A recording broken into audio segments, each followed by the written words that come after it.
my channel. So today we are going to do a review of the new Anastasia Norvina Volume 4 Pro Pigment palette, as well as the two Anastasia Electric Cake liners, the 3 shades that they come in, or 6 shades they come in. They come in an orange, a white, and a purple, and they come in a pink, yellow, and green. Excuse my terrible burn marks. I am so sorry. So if that bothers you, you may not want to continue watching this video, but I was in the sun a little way too much recently, and I did get pretty burned. Yeah, I know. So if you'd like to see me create a look using the Anastasia new palette, as well as the cake liners and my full honest review, then please keep watching.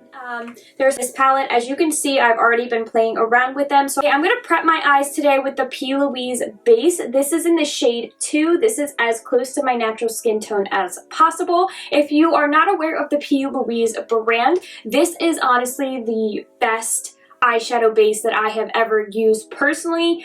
They are very popular. I will link it below so you can know where to purchase it in case you are interested, but I'm using the shade 2 because it's closest to my natural shade. So I'm going to take my Sigma E40 tapered blending brush, and I'm going to pick up this bright pink shade, which is in the shade C2, which is right here. It's like this really pretty neonish pink. Put that all over the lid, starting at the outer crease.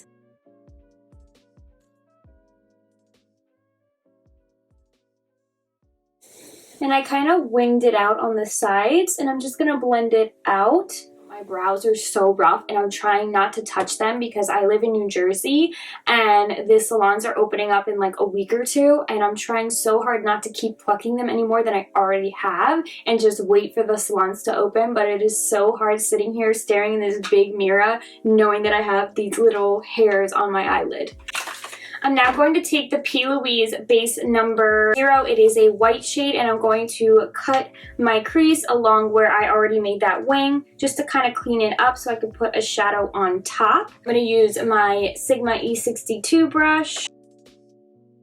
Okay, I have to say, this is just with the pink. So first of all, these shadows are super pigmented. I already knew they were going to be pigmented in the pan because there is a decent amount of fallout when you're putting it on your brush. So far, it is easily blendable, it is very pigmented, and it's very easy to work with. I'm going to take my Sigma E55, and I'm going to pick up the shade D2, which is this really bright neon yellow shade, and we're going to see how neon this yellow really is, and we're gonna pack that onto where we just cut our crease. It's not really striking me as a neon yellow. It just honestly feels like a regular yellow, which I've had in other palettes, so I kind of had more hopes that it would be a little more bright, a little more intense. I'm not getting that like wow factor. I mean, again, it's yellow, but I thought it would be more neon. With the yellow, I see a little fallout on the bottom of my eyes, but nothing too drastic where it messes everything up. I'm going to take my Sigma E25 brush, and I'm going to take this lighter pink shade at the bottom, E1, and I'm going to drag that on the lash line on the bottom. I'm going to go in with my Sigma E34 brush, and I'm going to pick up that D2 neon yellow again, or flat yellow, and just kind of add some yellow in the corner. Now moving on to the cake liner. So again, I so far really love the texture and the pigmentation. The only shade so far I wasn't that excited about was the yellow shade. So these are the first top 3 rows. Shade is a 1 on my arm right here. The second shade is a 2. The third shade on my wrist is a 3. Fourth shade is a 4. The fifth shade is a 5. The sixth shade is B1. The 7th shade is B2, the 8th shade is B3, the 9th shade is B4, the 10th shade is B5, the 11th shade is C1, the 12th shade is C2, the 13th shade is C3, the 14th shade is C4, the 15th shade is C5. Okay, this hand got a little more messy. The top shade on this hand is D1, the second shade is D2, the third shade would be D3, the fourth shade is D4, the fifth shade is D5, the sixth shade is E1, the seventh shade is this glittery pigment, which is E2, the eighth shade is E3, the ninth shade is E4, and the 10th shade is E5. So what I've noticed is there's a lot of pinks in this palette. A lot of them kind of are similar to one another, at least in my perspective. I mean, you do have a lot of neon hot pink. Let's try the liners and see what we think of that. I'm only going to try the white. So you're going to want to have your choice of favorite setting spray. I'm going to be using the Too Faced Hangover 3-in-1 spray. I actually really love this and I've had it for a long time. So if you're looking for a good setting spray, then I would definitely recommend this one. Using my Sigma E17 brush, and I'm just going to get it nice and wet and then shake it off a little bit so it's not too soaked. I'm going to dip into the white in this Norvina cake palette.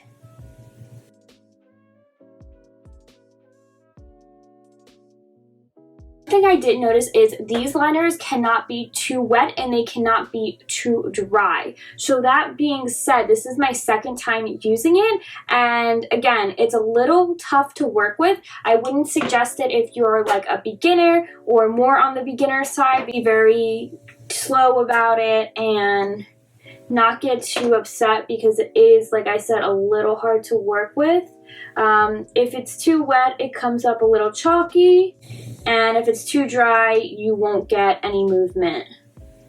Okay, I'm going to apply some mascara and I will be right back. You know what we need? We're missing a lipstick, girlfriend. Do you have any pink lipsticks? So we're taking the Milani Rose Lip.